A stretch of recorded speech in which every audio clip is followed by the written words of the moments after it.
Luke chapter 23 from verse 50 to verse 56. You did have one man named Joseph, who belonged to the group where make up of the head priest and the law teacher them. Him did a one good and honest man, and never did go for what the rest of council member them did make up their mind to do. Joseph did come from Arimathea, one town in Judea, and him did a wait for God kingdom. Him go a Pilate, go ask him for Jesus' body. Him take down Jesus' body and wrap it up in a linen cloth and put him in a one tomb where dig in a one rock where nobody never bury in a yet.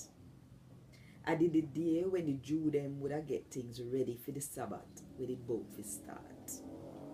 The woman them would come with Jesus from Galilee, follow Joseph and see the tomb and how Jesus' body they put on in it. Then them go to the yard go look about spice and perfume. But upon the Sabbath, they may rest, because of that Moses' law said them to do. A Gad Wod Dis. Thank God.